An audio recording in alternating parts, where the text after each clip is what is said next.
வணக்கம். சித்தக்க உணவே மருந்து மருந்தே உணவு. இப்போ தூக்கம் எல்லாருக்கும் பிரச்சனையாக இருக்கு இல்லையா? என்ன அதாவது 7 மணிக்கே சாப்பிட சொல்கிறோம், 3 மணி நேரத்துக்கு அதுக்கப்புறம் கொஞ்சமாக நடைப்பயிற்சி பண்ணிவிட்டு அதுக்கப்புறம் தூங்க சொல்கிறோம்.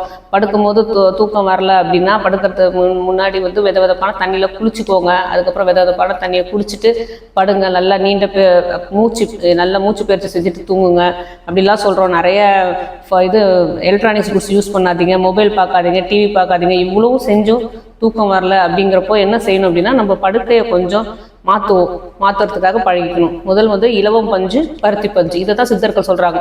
இலவம் பஞ்சும் பருத்தி பஞ்சும் அதுக்கு மேலே படுத்து தூங்கும் போது உட்சூடு, உடம்புல உள்ள உட்சூடு குறையும்.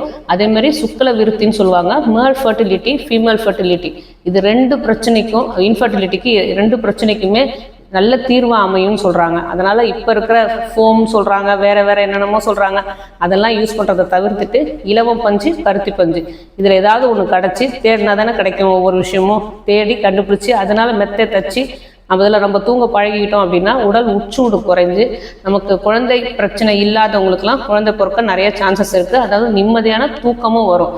சுக்கல விருத்தின்னு சொல்கிற அந்த பிரச்சனை, அதாவது இன்ஃபர்டிலிட்டி பிரச்சனை அது அதிகமாகாமல் ஃபர்டிலிட்டி அதிகமாகி நம்ம குழந்தை பிறக்கிறதுக்கு நிறைய வாய்ப்புகளும் இருக்குது.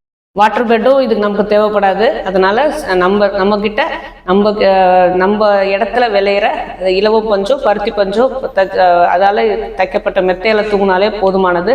அதேமாதிரி கழுத்து வலியும் நமக்கு வராது. முடிந்த வரைக்கும் ஹைட்டான தலையணையை யூஸ் பண்ணாமல் சமமான மெத்தையிலேயே தூங்குறது ரொம்ப நல்லது. அந்த மெத்தையை மாதத்துக்கு ஒரு முறையாவது டயகனலாக மாற்றி போட கற்றுக்கணும். திருப்பியும் போடணும். அதேமாதிரி டயகனலாக மாற்றி போடணும். கால் பக்கம் தலைப்பக்கம் வர மாதிரியோ அது மாதிரி மாற்றி போடும் போது அந்த ஈவனாக அந்த பஞ்சு மெத்தை செட் ஆகும்.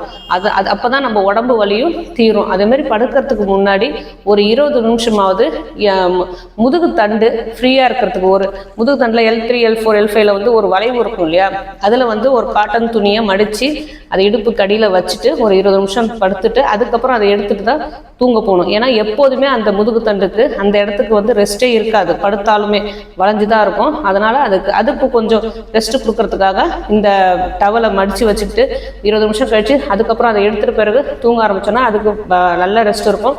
காலையில் ஃப்ரீயாக முழங்கால் வலியும் இருக்காது, இடுப்பு வலியும் இருக்காது. இப்படி சின்ன சின்ன விஷயங்கள் மாற்றம் செஞ்சுக்கலாம். அதே மாதிரி இன்னொரு சித்தர்கள் ஒரு சூட்சமாக சொல்லியிருக்காங்க. முல்லைப்பூவும் சரி மல்லிப்பூவும் சரி படுக்கை அறையில் கொஞ்சம் நிறையா இருந்தது அப்படின்னா நம்ம ஃப்ராக்ரன்ஸ் பற்றி நேச்சுரல் ஃப்ராக்ரன்ஸ் சொல்கிறோம்ல, அதுவும் நமக்கு கிடைக்கும். ரூம் ஃப்ரெஷ்னர் யூஸ் பண்ண தேவை இருக்காது. இதுவும் நம்ம அதாவது உடல் உச்சூடுக்கு குறைக்கிறதுக்கும் நம்ம நிம்மதியான தூக்கம் வர்றதுக்கும் அந்த வாசனை உள்ளார போந்து நம்ம நிம்மதியான அமைதியான தூக்கம் வர்றதுக்கும் உதவியாக இருக்கணும் சித்தர்கள் சொல்கிறாங்க.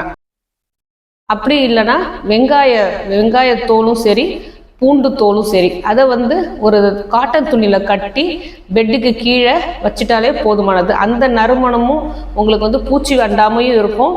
அந்த நறுமணமும் உங்களுக்கு ஃப்ராக்ரன்ஸ், அதாவது ரூம் ஃப்ரெஷ்னர் யூஸ் பண்ணாமல் நேச்சுரல் ஃப்ராக்ரன்ஸும் கிடைக்கும். நிம்மதியான தூக்கம் வரத்துக்கும் இது ஒரு வழியாக இருக்கும்.